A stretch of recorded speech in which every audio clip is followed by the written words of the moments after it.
Bom dia, pessoal do diurno, boa noite, pessoal do noturno. Espero que estejam todos bem. Realmente, eu estou já com saudades das nossas aulas presenciais. Eu imagino que, se Deus quiser e tudo correr bem, nós já poderemos retornar às atividades normais proximamente, imagino que na próxima semana. Hoje nós vamos tratar das operações societárias. Terminamos na aula passada o estudo da sociedade anônima, né? Tivemos a oportunidade de ver os órgãos técnicos e consultivos, chamados órgãos auxiliares. Vimos a sociedade anônima de economia mista, de uma forma mais aprofundada do que nós havíamos visto anteriormente, e por último vimos os livros societários, né? Os livros sociais, que alguns também chamam de livros societários, e a importância deles na vida das empresas. E hoje, então, nós estudaremos as operações societárias. A primeira observação que eu tenho que fazer a respeito do tema da aula de hoje é a seguinte: nós vamos estudar nesta aula as operações societárias sob a ótica e sob o prisma do direito societário, sob a ótica e sob o prisma do direito societário. Mas é muito importante esclarecer a vocês que essas operações societárias, elas retornarão às nossas aulas num futuro bem próximo, mas lá, nesta ocasião, nós vamos estudá-las sob a ótica do direito concorrencial. Porque essas operações societárias, elas sofrem influência do direito societário, que nós vamos estudar hoje, mas também sofrem a influência do direito concorrencial.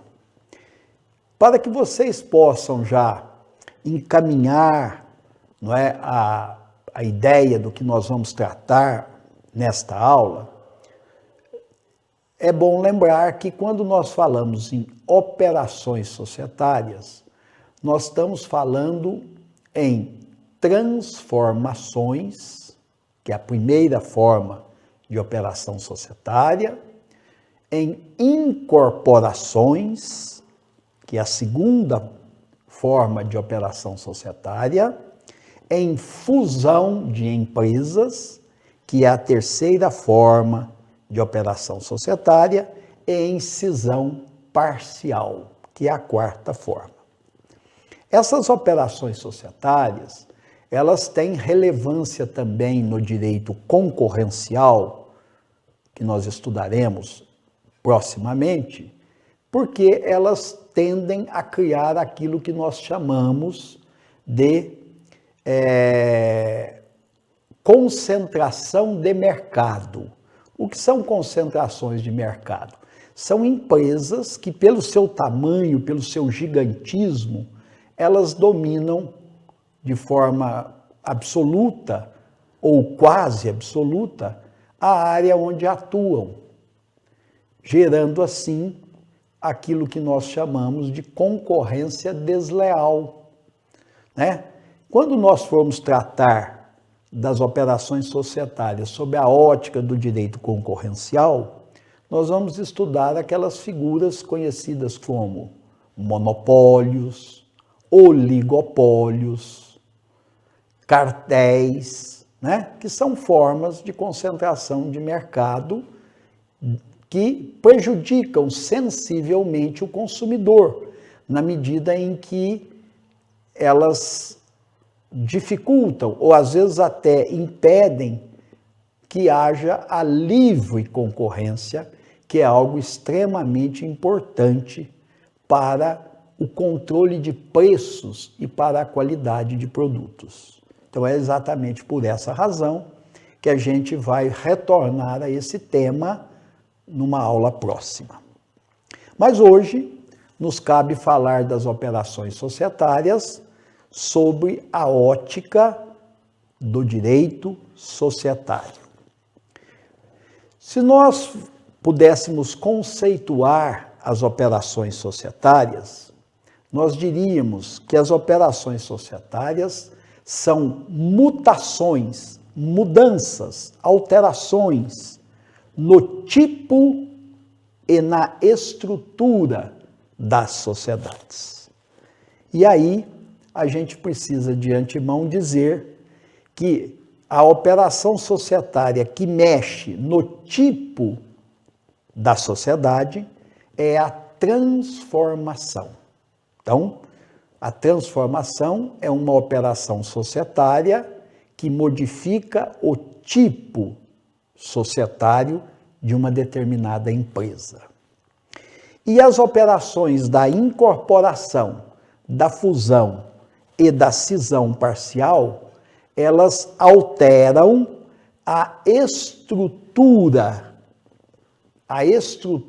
organizacional de uma determinada empresa. E essas operações societárias, elas podem acontecer em qualquer tipo de sociedade, né? Não é apenas na sociedade anônima.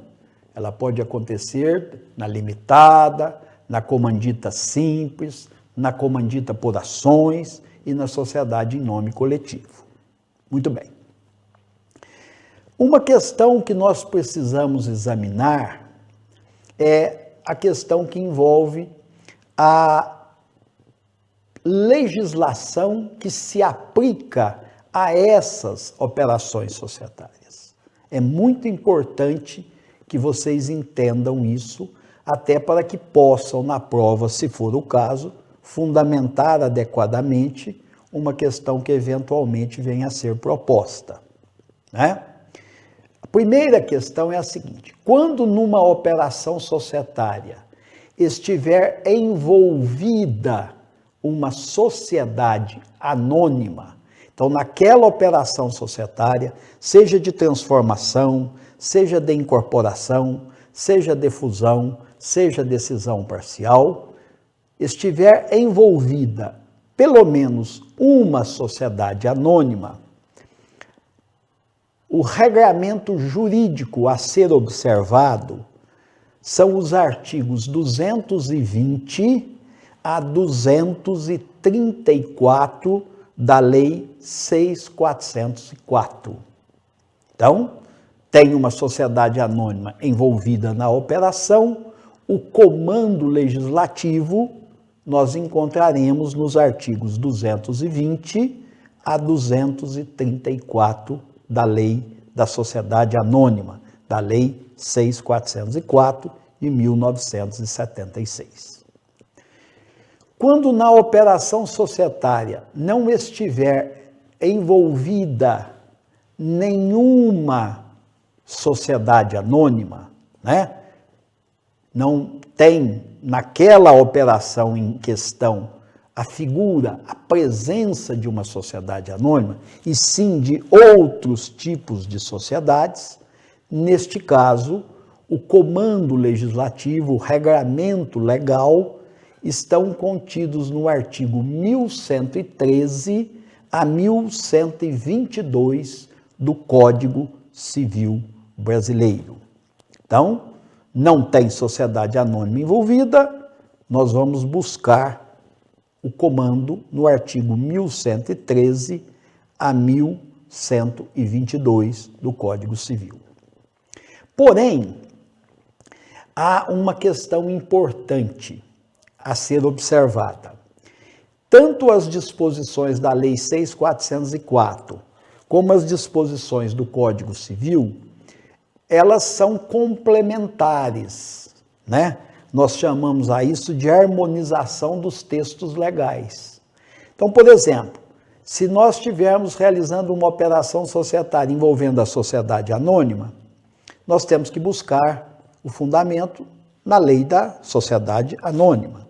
Mas se nós não encontrarmos lá o fundamento, podemos nos valer do Código Civil, porque ele tem aplicação subsidiária.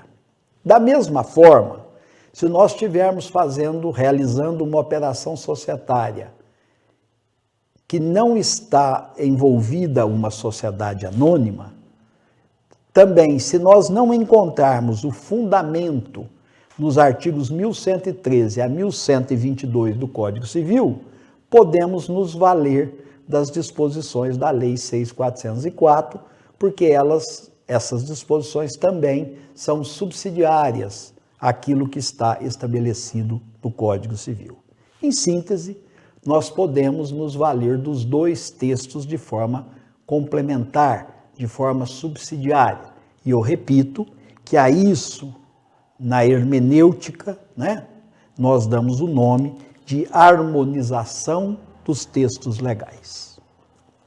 Bom, visto então o fundamento legal das operações societárias, passemos a estudá-las individualmente. A primeira operação societária é a transformação.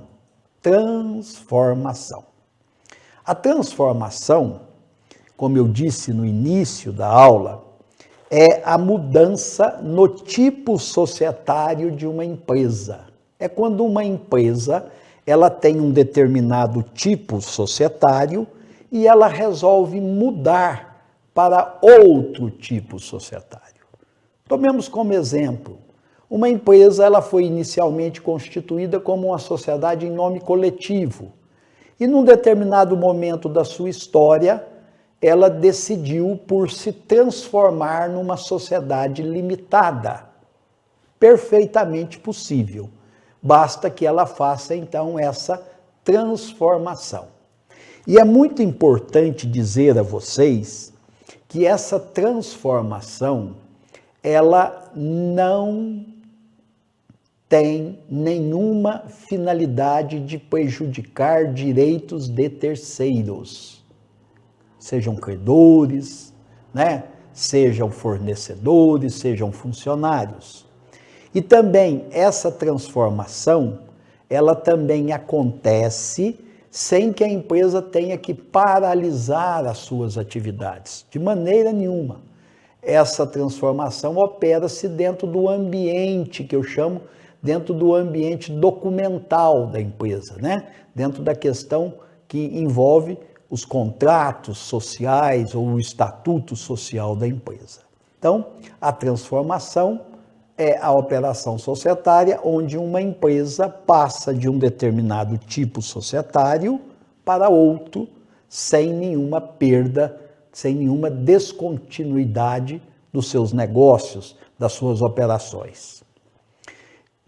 A doutrina costuma dividir as operações societárias em duas. A doutrina costuma dividir a transformação, a operação societária de transformação, em duas espécies: a transformação crescente e a transformação decrescente. A transformação crescente é quando uma empresa passa de um tipo societário mais simples para um tipo societário mais complexo. É aquele exemplo que eu dei agora há pouco. Uma sociedade em nome coletivo é um tipo societário bastante simples para a sociedade limitada, que é um tipo societário mais complexo. Então, nós temos aí um exemplo de uma sociedade anônima, de uma operação societária realizada de uma forma crescente. Outro exemplo é uma limitada que decide transformar-se numa sociedade anônima.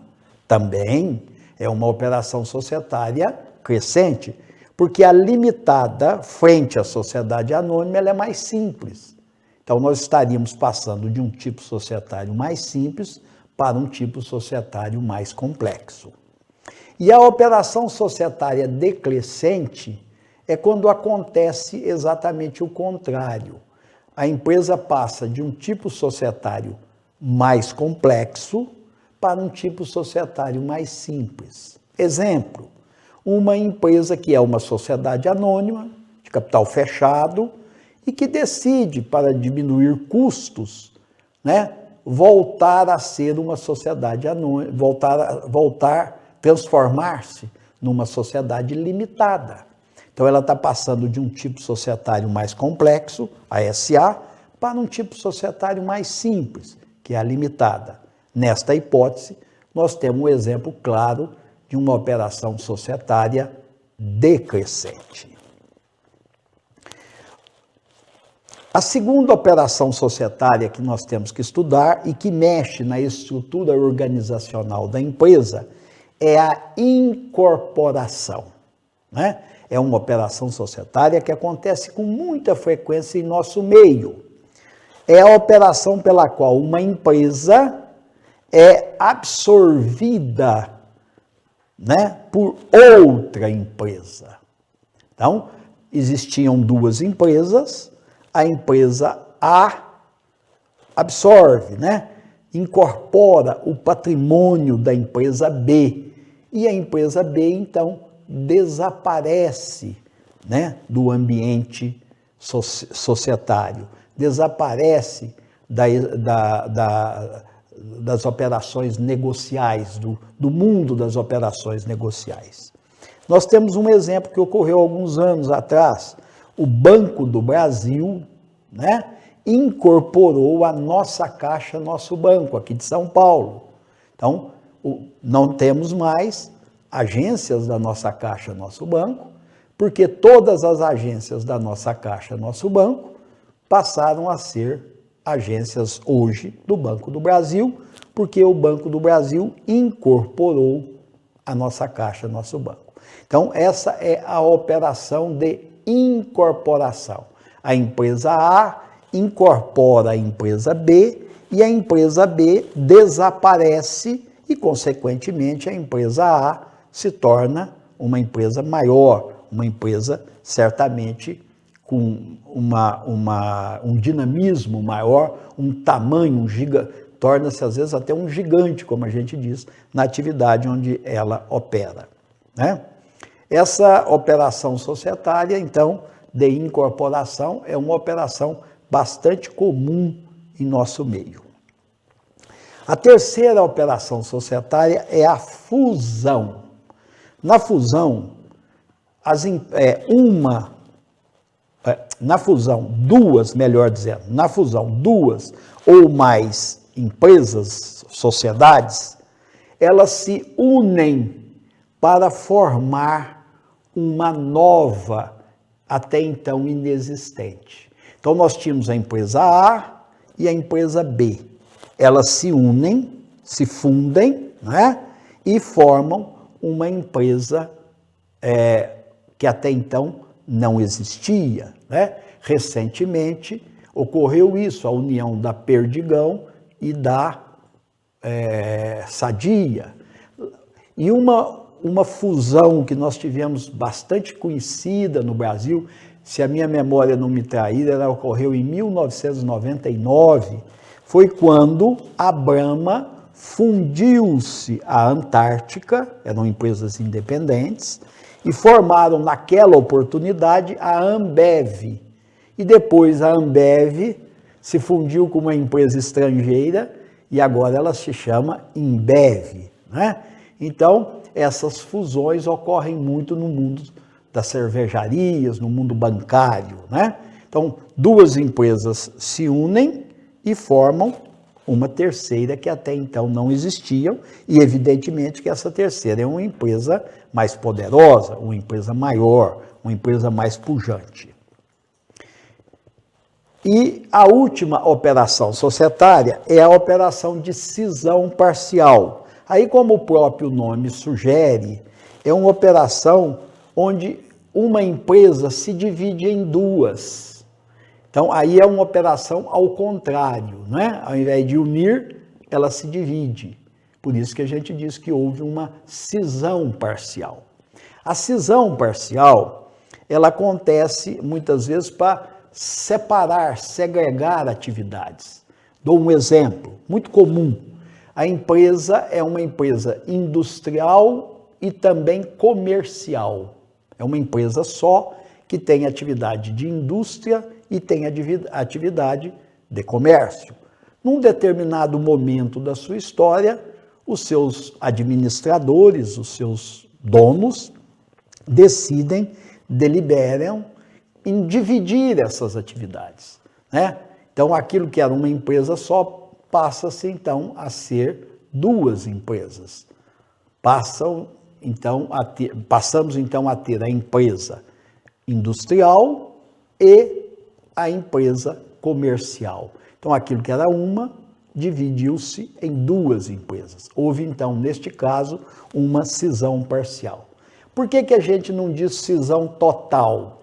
Porque cisão total, se houver uma cisão total, é um caso típico e evidente de uma incorporação, não é verdade? Se uma empresa divide o seu capital para outra, quer dizer que, na verdade, se ela for integralmente para a outra está incorporando ela. Então, portanto, não pode ser uma cisão total, é sempre uma cisão parcial. É parte do patrimônio que é dividido, ok?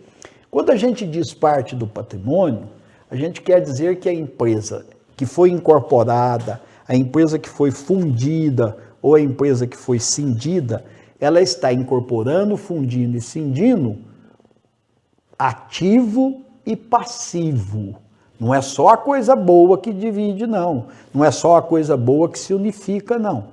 Unifica-se o ativo das empresas e o passivo das empresas, sem que haja nenhuma descontinuidade nas suas atividades e também sem que haja qualquer dano, qualquer prejuízo para os seus credores, para os seus funcionários, enfim, para todos aqueles que mantêm negócios com aquelas empresas que estão envolvidas nessas operações societárias.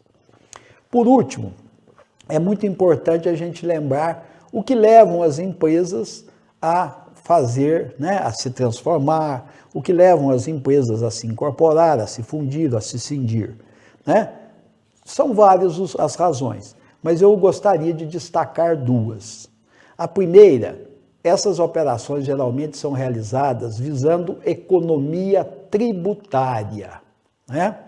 Às vezes, com essas operações societárias, diminui-se a carga tributária, e isso não é ilegal, isso não é sonegar, né? Você usar de expedientes legais para pagar menos impostos, isso é previsto em lei, isso é um direito que tanto a pessoa física como a pessoa jurídica tem. O que a lei não permite é usar de mecanismos ilícitos para pagar menos imposto. Isso não, isso é sonegar, né? Então, essas operações acontecem com muita frequência também para diminuir a carga tributária que a empresa vem pagando. E a outra é para se reorganizar administrativamente, né? Exemplo, naquele caso que eu disse de uma cisão parcial, a empresa tem a parte industrial e a parte comercial, aquilo está tudo meio misturado, a administração está meio complexa. Então, decide-se dividir, porque dividindo-se, nós teremos, então, uma empresa só industrial, que vai cuidar só da parte de fabricação do produto, e uma outra empresa que vai cuidar, não é, da questão atinente à comercialização desse produto, instalação de lojas, eventualmente constituição de franquias, que é uma matéria que, aliás, nós vamos estudar logo na sequência, ok? Então, essas não são as únicas razões, mas são as duas razões que eu posso destacar como sendo aquelas mais comuns que justificam, né, a ocorrência de operações societárias de transformação, de fusão, de incorporação e decisão parcial. E assim, nós encerramos essa quarta aula e estamos aqui torcendo para que possamos retornar brevemente às nossas aulas presenciais. É bom lembrar que todas essas aulas será possível vocês tirarem as dúvidas no momento oportuno, como já deve ter sido divulgado pela faculdade, como isso vai acontecer, tá ok? Não fiquem com dúvidas, separem aquilo que não entenderam, aquilo que não ficou claro, e a gente vai tirar todas essas dúvidas. Um abraço a todos e se cuidem.